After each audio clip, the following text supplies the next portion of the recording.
নমস্কার, আমি শ্রী সোমনাথ মুখার্জি। আমার ভাবনা পেজে আপনাদের স্বাগত জানাই। আজকের যে বিষয়টা নিয়ে আপনাদের সাথে আলোচনা করতে এলাম, যে প্রায়শই টিভিতে বা খবরের কাগজে কিংবা সোশ্যাল মিডিয়ায় আমরা জানতে পারি যে সমাজের জন্যে কেউ কেউ এমন এমন উল্লেখযোগ্য কিছু কাজ করছেন সমাজ সেবামূলক, যেটা আমাদের মধ্যে অনুপ্রেরণা তৈরি করে এবং সাথে সাথে একটা আফসোস তৈরি হয় যে ওনারা পারছেন বা উনি পাচ্ছেন, আমি বা আমরা কেন পারছি না। এই ভাবনাটা আমাদের মনের মধ্যে একটা আফসোস তৈরি করে। সাথে সাথে আমাদের এই যে আফসোসটা যে কেন হয়, তার প্রধান কারণ হচ্ছে, প্রথমেই মনে আসে যেটা, যে আমার তো বয়স হয়ে গেছে, এক। দুই হচ্ছে আমি টাকা পাবো কোথায়। তিন, আমার লোকজন কোথায়। কারণ এগুলো না হলে তো সমাজসেবামূলক কাজ করা যায় না।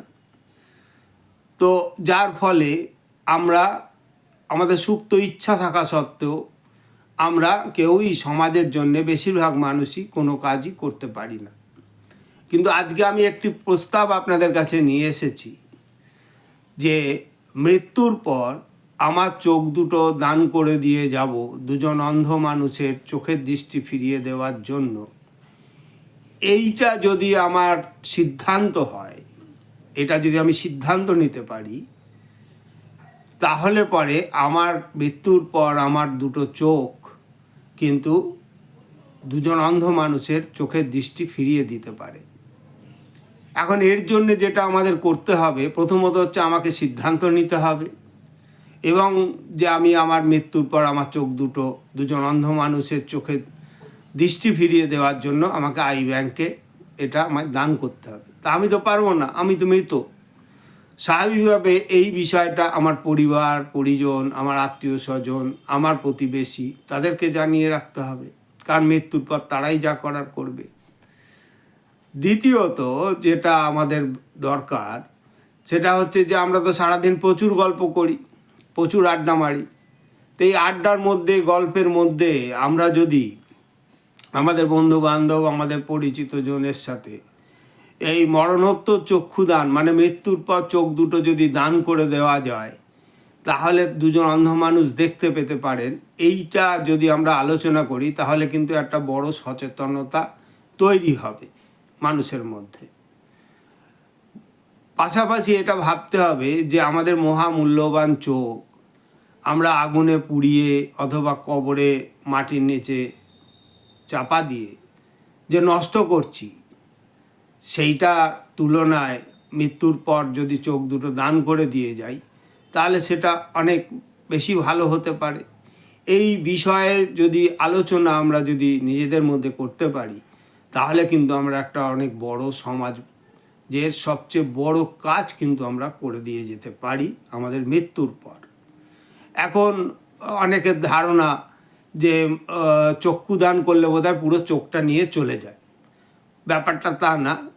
প্রত্যেকের চোখের মণিতে একটা কালো অথবা কারোর বাদামি একটা দেখবেন গোলাকার একটা অংশ দেখা যায়, ওটাকে বলে কর্নিয়া। কর্নিয়া হচ্ছে চোখের পর্দা। মৃত্যুর পর যখন চক্ষু দান করা হয়, তখন জাস্ট ওই কালো অংশটুকু বা বাদামি যার চোখের কালার, ওই অংশটুকু সেটুকুই সংগ্রহ করা হয়, এবং এটি হচ্ছে একটি মাছের আঁশের মতো দেখতে, জাস্ট মাছের আঁশ যেরকম সেই রকম। তো সুতরাং এইটা তুলে নিলে চোখ থেকে, চোখও বিকৃতি ঘটে না, মুখেরও কোনো বিকৃতি ঘটে না, এবং আমার মৃত্যুর পর আমার দেহটা পুড়ে যাক অথবা কবরে বিলীন হয়ে যাক, কিন্তু আমার ওই চোখের ওই যে পর্দা, যেটা কর্নিয়া, যেটা আমরা দিয়ে গেলাম, আমি বিলীন হয়ে গেলাম, কিন্তু কর্নিয়াটা কারোর না কারোর চোখেতে লেগে রইল। অর্থাৎ যে নিশ্চিহ্ন হয়ে যাচ্ছে আমি তা না, আমার শরীরের অংশটা কিন্তু আর একজনের চোখে থেকে গেল। দ্বিতীয়ত হচ্ছে সেই মানুষটা আমার জন্যে, আমার মৃত্যুর পর সে কিন্তু দুটো চোখে তার চোখের দৃষ্টি ফিরে আসছে। এই সামগ্রিক বিষয়ে যদি একটু আমরা যদি ভাবনা চিন্তা করতে পারি, তাহলে কিন্তু বিনা পরিশ্রমে, বিনা অর্থ ব্যয় এবং অনেক লোকজন সংগ্রহ না করে, সংগঠন না করে কিন্তু আমরা চুপি চুপি আমরা কিন্তু সমাজের জন্য একটা বড় কাজ করতে পারি। এখন প্রশ্ন হচ্ছে যে আমাদের তো আই ব্যাংক জানা নেই, কোথায় কি আছে। এখন গুগল সার্চ করলেই পেয়ে যাওয়া যাবে। যদিও সরকারি পরিকাঠামো ত্রুটি আছে, তা সত্ত্বেও কিন্তু চক্ষুদান হচ্ছে এবং এটা ব্যাপক আকারে করার প্রয়োজন বলে আমি মনে করি। তাহলে পরে কর্নিয়াজনিত অসুখে যে মানুষগুলো চোখের দৃষ্টি হারিয়ে ঘুরে বেড়াচ্ছে, তাদের আমরা কিন্তু মৃত্যুর পর চোখের দৃষ্টি ফিরিয়ে দিতে পারি আমাদের দান করা চোখের মধ্যে দিয়ে। ভাবনা আপনাদের, আমাদের সবার। তাই আজকে এই বিষয়টা আপনাদের সামনে উপস্থিত করলাম। যদি আপনারা সহমত হন, তাহলে নিজে নিজেই এই বিষয়ে প্রচার তৈরি করুন এবং সবাইকে সাথে আলোচনা করুন। যদি মনে হয় যে আমার বক্তব্যটা ঠিক আছে, তাহলে গ্রহণযোগ্য মনে যদি হয়, তাহলে এটাকে শেয়ার করুন। এবং একটা ভিডিওতে তো সবিস্তারে আলোচনা করা যায় না এই সংক্রান্ত বিষয়।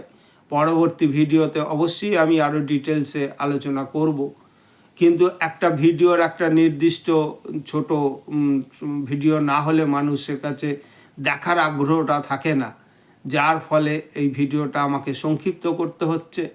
পরবর্তী ভিডিও আমি আবার বানাবো এই মরণোত্তর চক্ষুদানের ওপর। এবং যদি আপনাদের পছন্দ হয়, তাহলে চ্যানেলটি সাবস্ক্রাইব করবেন, পেজটিকে সাবস্ক্রাইব করবেন এবং শেয়ার করবেন। আজকের মতো এইটুকু। নমস্কার।